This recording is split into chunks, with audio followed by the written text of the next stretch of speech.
You're talking about old comers and coming to actually advise and support the newcomers into this industry. I've been dying to ask you this question. And actually, ever since I've known you, I wanted to know more about this article that was written back in 1995 in actually American Overseas Magazine. It talks about three things. It talks about you, and I believe it was written in 1995, is when the research shows. It talks about you, Hamdi Osman, born in Egypt, made in the USA, and perfected in the Middle East. Tell me more about that. What does that mean? Because I want to be just like that. Oh my God, you're gonna get me in trouble. Actually, the American ambassador that year almost not talked to me ever, because the poor guy had on the front page of the magazine him and his family sitting in the backyard of his house, and in the middle pages, Hamdi Osman in his office with the American flag with my suit and tie. And I think the people back in Washington asked him, who is the ambassador?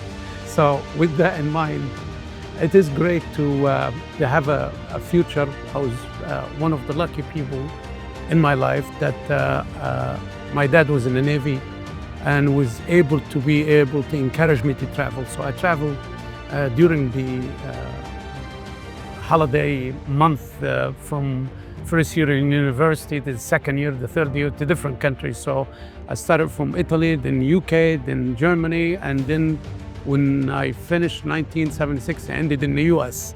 And from there, I never looked back. And very quickly, from football career into washing trucks for FedEx in Newark Airport. And from there, from Newark, New Jersey, being a manager, to city manager in New York, managing New York City in the best years of our lives. People my generation in the 80s, mid-80s, those the great years in New York. Then became managing director in the Northeast, which I have Massachusetts, New Hampshire, Maine, Vermont, upstate New York. And that was a great time also, late 80s, late 80s, and from 88 until 1990. Then I got promoted to go to California. From California, it was not a happy time. Within a month, I got the phone call, you're the only Arabic speaking in the managing director level, and we have a war going on in the Middle East, and FedEx have won the military movement for all the MAC flights, the military action flight, and we need somebody who's Arabic speaking to come to the region. What year was that? 1990. 1990s. So during the Gulf War. During the Gulf War. So I landed, and before you know it, I was a year later managing director for the Middle East Indian subcontinent. And I never looked back. We were supposed to be here on a mission for about 2 years. Like everybody else, will come to Dubai. Once you drink the water in Dubai, once you get the sun and the sea and the sand in Dubai, You're stuck in. Here I am, almost 35 years later, I'm still here.